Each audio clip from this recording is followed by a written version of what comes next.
Good morning. Our Catechism class will start in just a minute.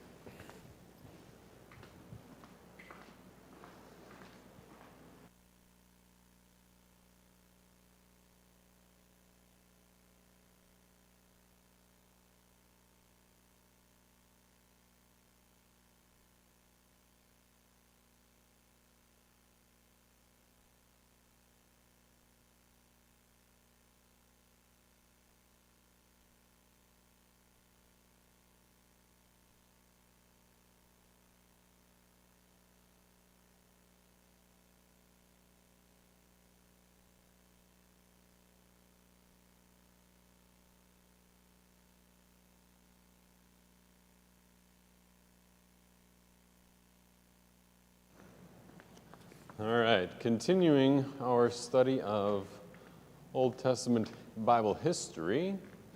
Last time we talked about the fall of Jericho. You might recall how God fought for his people. He told them to march around the city 7 times on that 7th day, well, once every day, and then on the 7th day 7 times. And then he made the walls fall down. In our study, we'll be in lesson 18, talking about the period of the judges, and especially today talking about Gideon and how God led his people through Gideon. Judges were not kings. They typically worked in regions. Sometimes they worked for the benefit of the entire nation. Most of the time, the different judges worked in specific areas that were problem areas. And we call it the judges, but it's not like, a judge sitting on a bench in a courtroom. It's somebody who's a local leader for God's people, often fighting on behalf of God's people, like Samson. Samson often fought alone, or leading God's army in that specific area. And there were a lot of times that the judges overlapped, like one would be up in the northern section, one in the southern, maybe 2 or 3 or 4 even all at the same time, because God had given them all different tasks to take care of. But it's not absolutely unified, although sometimes it was. So the period of the judges, this encompasses most of the book of Judges, and what we'll see is kind of that diagram that you see in your workbook, the judges cycle, that God rescues his people, the people become unfaithful to God, the people suffer at the hands of an enemy, they cry out to God for help. God rescues, unfaithful, suffer, cry out. And it just keeps going on, but as they go around that cycle, it keeps getting worse throughout the entire book of Judges. So that's where we're at. The introduction at the top of the page there, lesson 18, this is around talking about Gideon here. The period of the judges is on that timeline, and it covers, the first 200 to 300 years in the promised land is this period of the judges. And now we're picking it up with Gideon around the year 1170 BC. Introduction. When the Israelites took over the promised land, God commanded them to get rid of all the people who lived there. They didn't listen to that command, but allowed many of the heathen people to remain. Those people tempted the Israelites to sin, especially to worship false gods. Throughout this time in Israel's history, the people would forget God until he sent some trouble into their lives. This would remind them of what they should have been doing. Then they would call out to God for help, and God would send a champion or a judge to help the people. So today we will be in the book of Judges, Judges chapter 6. We'll probably get through chapter 6, and maybe I'll leave the section from chapter 7 into your hands. Well, maybe not. Well, we'll see. So Judges chapter 6 and 7. So you're thinking Genesis, Exodus, Leviticus, Numbers, Deuteronomy. First 5 books are the Pentateuch, or the 5 books of Moses. And then Joshua. The book of Joshua recounts the conquest of the promised land, but they didn't conquer the promised land completely, pacify it for quite a few years, almost 400 to 500 years. And After the book of Joshua, then we get to the book of Judges, which includes these local champions and leaders of God's people. So Judges chapter 6 and 7, the two summary points before we read this. God worked many miracles to demonstrate that the help his people received came from him and not from Gideon. And God was faithful to his promise to rescue and build up his people. Judges 6. Again, the Israelites did evil in the eyes of the Lord, and for 7 years he gave them into the hands of the Midianites. Because the power of Midian was so oppressive, the Israelites prepared shelters for themselves in mountain clefts, caves, and strongholds. Whenever the Israelites planted their crops, the Midianites, Amalekites, and other eastern peoples invaded the country. They camped on the land and ruined all the crops all the way to Gaza, and did not spare a living thing for Israel, neither sheep nor cattle nor donkeys. They came up with their livestock and their tents like swarms of locusts. It was impossible to count the men and their camels. They invaded the land to ravage it. Midian so impoverished the Israelites that they cried out to the Lord for help. When the Israelites cried out to the Lord because of Midian, he sent them a prophet who said, "This is what the Lord, the God of Israel, says. I brought you up out of Egypt, out of the land of slavery. I snatched you from the power of Egypt and from the hand of all your oppressors.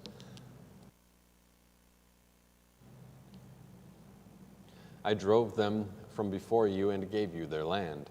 I said to you, I am the Lord your God. Do not worship the gods of the Amorites, in whose country or in whose land you live. But you have not listened to me.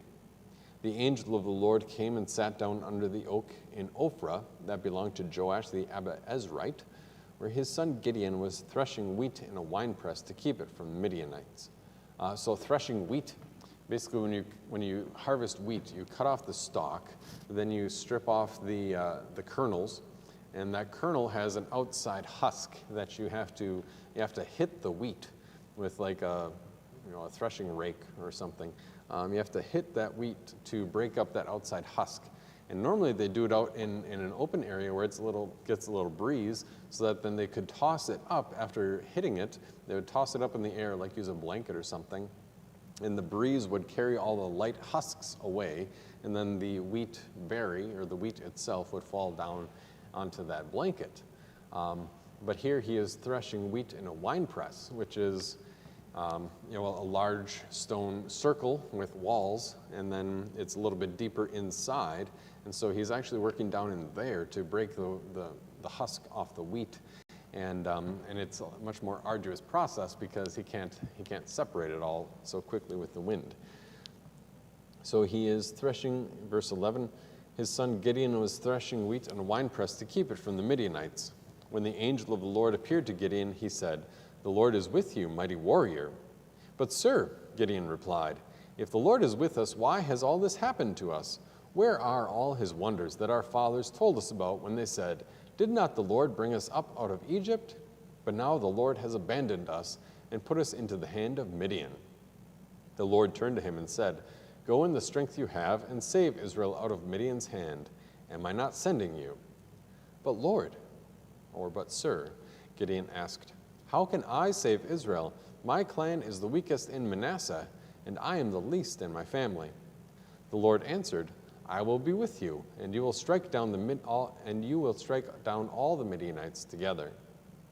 This might sound a little familiar for when God called Moses to follow him, and Moses is like, "I don't want to do that. I can barely talk." But here it's even a little bit more intense. Gideon is thinking, "I don't have the strength, I don't have the power." And God says, "Well, it's not really about your strength or power, now is it, Gideon?" Verse 17, Gideon replied, "If now I have found favor in your eyes, give me a sign that it is really you talking to me. Please do not go away until I come back and bring my offering and set it before you." And the Lord said, "I will wait until you return." Gideon went in, prepared a young goat, and from an ephah of flour he made bread without yeast. Putting the meat in a basket and its broth in a pot, he brought them out and offered them to him under the oak. The angel of God said to him, "Take the meat and the unleavened bread, place them on this rock, and pour out the broth." And Gideon did so. With the tip of the staff that was in his hand, the angel of the Lord touched the meat and the unleavened bread. Fire flared from the rock, consuming the meat and the bread, and the angel of the Lord disappeared. When Gideon realized that it was the angel of the Lord, he exclaimed, "Ah, sovereign Lord, I have seen the angel of the Lord face to face." But the Lord said to him, "Peace, do not be afraid. You are not going to die." So Gideon built an altar to the Lord there and called it, "The Lord is Peace." To this day it stands in Ophrah of the Abiezrites. That same night the Lord said to him, "Take the second bull from your father's herd, the one 7 years old. Tear down your father's altar to Baal and cut down the Asherah pole beside it. Then build a proper kind of altar to the Lord your God on top of this height. Use the wood of the Asherah pole that you cut down. Offer the second bull as a burnt offering." So Gideon took 10 of his servants and did as the Lord told him. But because he was afraid of his family and the men of the town, he did it at night rather than in the daytime. In the morning, when the men of the town got up, there was Baal's altar demolished, with the Asherah pole beside it cut down, and the second bull sacrificed on the newly built altar. They asked each other, "Who did this?" When they carefully investigated, they were told, "Gideon, son of Joash, did it." The men of the town demanded of Joash, "Bring out your son. He must die because he has broken down Baal's altar and cut down the Asherah pole beside it." But Joash replied to the hostile crowd around him, "Are you going to plead Baal's cause? Are you trying to save him?"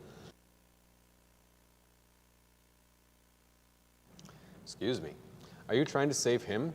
Whoever fights for him shall be put to death by morning. If Baal really is a god, he can defend himself when someone breaks down his altar. So that day they called Gideon Jerubbaal, saying, "Let Baal contend with him, because he broke down Baal's altar." Now all the Midianites, Amalekites, and other eastern peoples joined forces and crossed over the Jordan and camped in the valley of Jezreel. Then the Spirit of the Lord came upon Gideon, and he blew a trumpet, summoning the Abiezrites to follow him. He sent messengers throughout Manasseh, calling them to arms, and also into Asher, Zebulun, and Naphtali, so that they too went up to meet.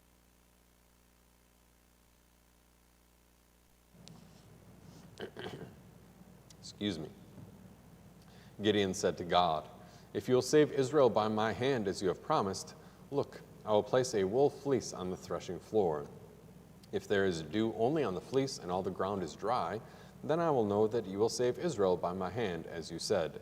And that is what happened. Gideon rose early the next day. He squeezed the fleece and wrung out the dew, a bowl full of water. Then Gideon said to God, "Do not be angry with me. Let me make just one more request. Allow me one more test with the fleece. This time make the fleece dry and the ground covered with dew." That night God did so.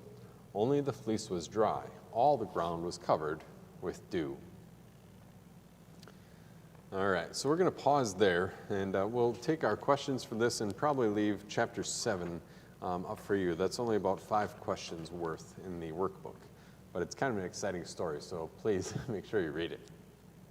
Number 1, at the time of Gideon, what nation was causing trouble for God's people? Chapter 6, verse 1.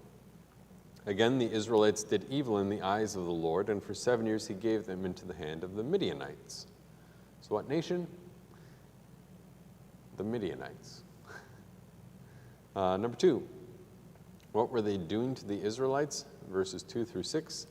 Because the power of the Midian was so oppressive, the Israelites prepared shelter for themselves in mountain clefts, caves, and strongholds. Whenever the Israelites planted their crops, the Midianites, Amalekites, and other eastern peoples invaded the country. They camped on the land and ruined the crops all the way to Gaza, and did not spare a living thing for Israel, neither sheep nor cattle nor donkeys. They came up with their livestock and their tents like swarms of locusts. It was impossible to count the men and their camels. They invaded the land to ravage it. So they took all their food and all their land. They came in and camped out and ate everything that the Israelites were growing, and eating all their animals. Like, this is pretty intense. They don't have any food, and they're on the verge of starvation. Number 3, what did God's people finally do?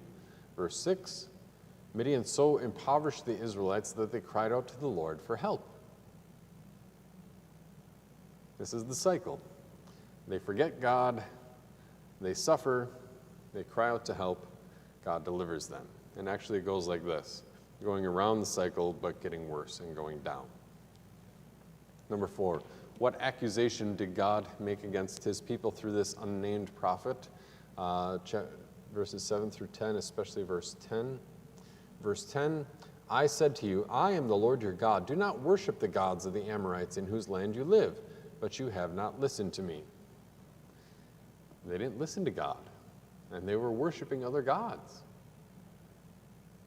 And all he does is point back to what God had said previously. Like, you can go read it in your Bible yourself. God said, destroy these people, don't worship their gods. And here's Israel like, I can just worship that God anyway.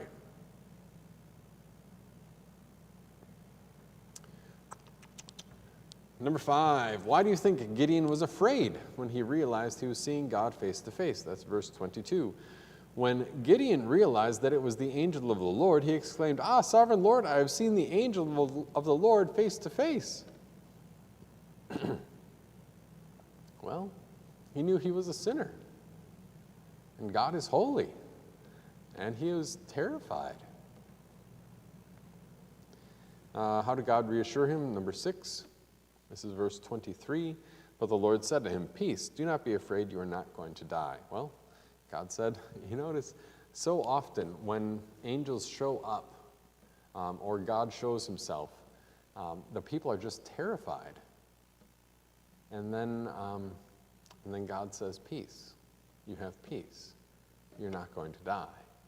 The only time where there's this appearance of angels, the only time that I've found at least, where there's this appearance of angels and the person isn't immediately like terrified out of their mind, is when Mary Magdalene goes to the garden tomb and she is there on Easter Sunday by herself, and she looks in and sees these angels sitting where the body of Jesus had been, and she just has a conversation with them.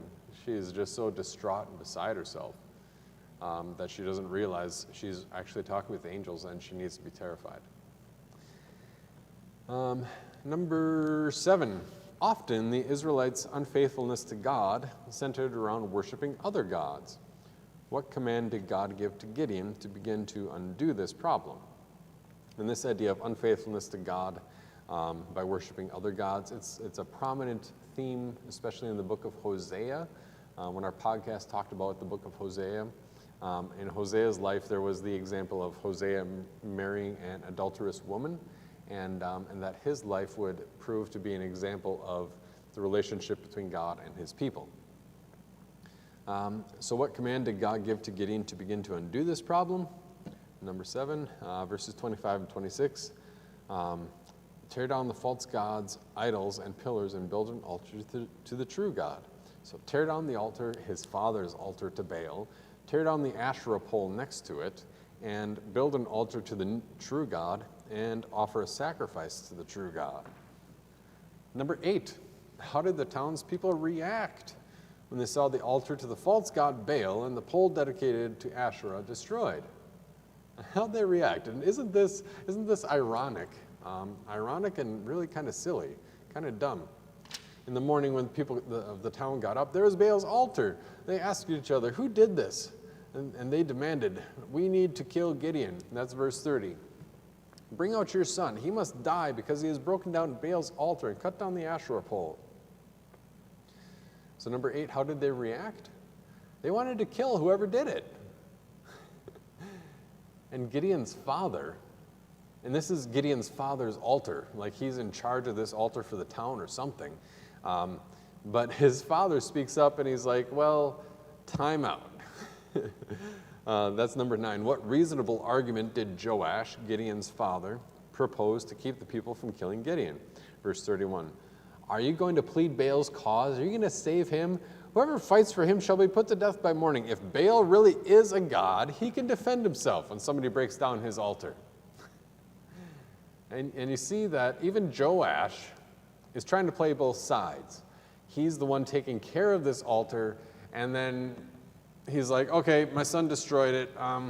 Well, if Baal really is a god, then let Baal take care of that.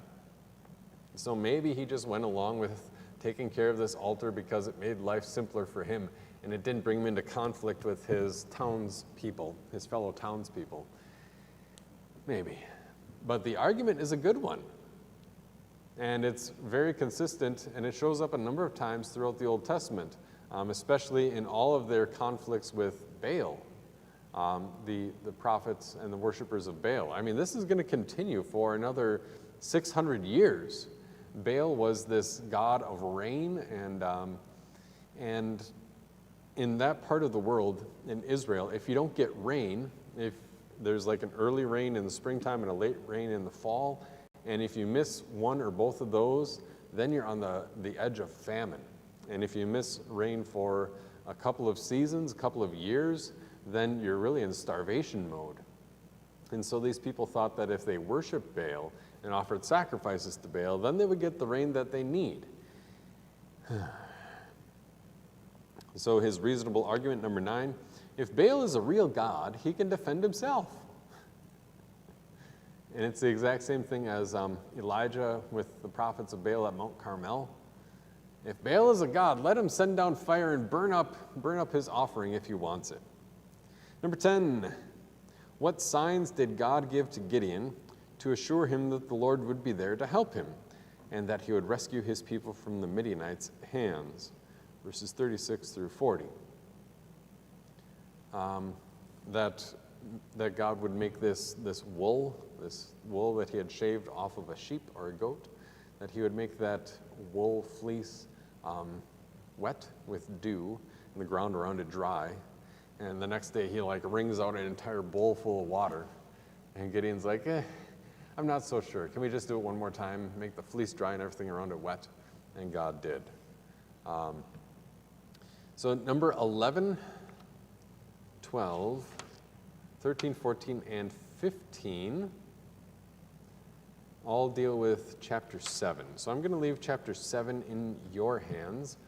It's 25 verses, so that might take you 15 to 20 minutes to read and work through the questions, hopefully with a parent or another loved one.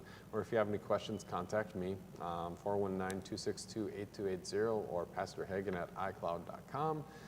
And your homework is chapter 11, or number 11 through number 15. And you've also got a little bit about the first commandment, and then the key questions there in the box. Sorry about that. And then just keep flipping through your catechism memory work, and we'll go from there. Thanks so much for joining us. God bless your day.